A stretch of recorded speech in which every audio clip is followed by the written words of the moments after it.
Right. Hello, everyone, or should I say HELO? Get it, because HELO survey. Tough crowd, but we're getting there. I like that. Okay, so I don't have too much time today, so I'll be talking about the HELO survey, what we're doing about it, and some results that we have found that are quite interesting. Let's see. So, to get everyone up to speed, you know about the existence of healthy longevity medicine clinics, or HLMCs for short, because that's quite a long term to say. They have been around for quite some time, but of course they're much more relevant now more than ever, especially because we have an increasingly aged population here in Singapore, but in a lot of countries in the West. So that's why it's great that they're popping up everywhere. And of course there's this concept, of course, as you know already, the difference between that, or rather that we are living longer, but we have to also catch up and live better. And so to do that, these longevity medicine clinics are a great way to provide this platform to patients or anyone who's interested in order to be proactive about their health. And so that's why the HELO survey, or the consortium, was established. It started off here in Singapore and took the world by storm. Basically because we have more than 10 centers that are spread across, I want to say, 5 continents, if I'm not mistaken. And the idea is that we deliver this digital survey, quite standardized, to different groups of populations. So for example, we delivered here to the general population in Singapore. Then we have the athletes and also general population in the Netherlands. And for example, medical students in Hungary. But overall, it produces quite a wealth of information that we can use on for future research and analyses. So to just give you a flavor of the actual aims of the HELO survey, we have 3 top aims. The first one is to evaluate whether the respondent is aware about the concept of longevity, about lifespan and healthspan and so on.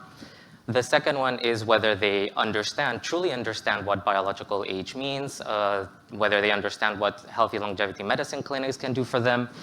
And finally, we also assess their motivations and also the habits that are more likely to bring them into a clinic. So just understanding what are the proactive behaviors that people have that will just make them more inclined to come to the clinic.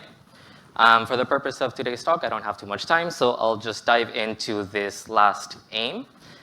So as for this part of the research, I just want to bring to your attention the respondents that we have here from the Singapore survey. These are 3,000 people. Please do appreciate that it took a really long time to get these people into the survey, so it was quite a lot of effort, but we made it. And as you can see, overall, people tend to be around 45 years of age, gender balanced, also following Singapore's ethnic composition. Most of them tend to be highly educated, also full-time employed, but the most interesting thing is that they're already quite proactive about their behaviors, or are actually quite engaged in working out and taking supplements.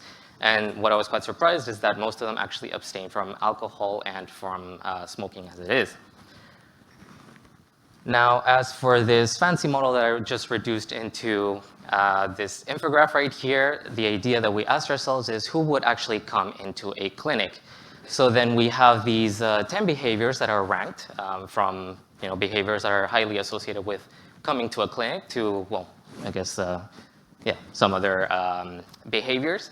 But what's quite interesting to see is that people who focus on possible signs of major health problems, so just people who are quite aware about different diseases, symptoms, or so on, tend to be the most likely to be interested to come into a HLMC.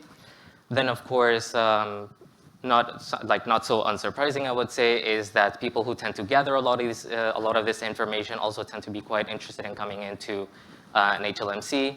And of course, they say that birds of a feather flock together. So then, of course, these people tend to have people in the network with whom they tend to discuss their health behaviors and whatnot. And as for what you can see in the other habits, they just tend to be just daily habits that I'm sure a lot of you also engage in. So I hope to see you at a clinic at some point if you don't attend already. So let's see.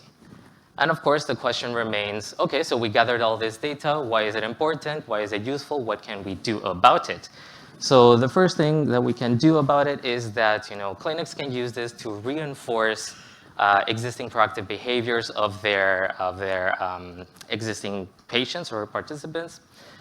Secondly, we can use this as an opportunity to expand the reach to those less engaged groups, so understanding which behaviors are less likely to come into the clinic. And then finally, design strategies to bring them to optimize their behaviors to come into the clinic.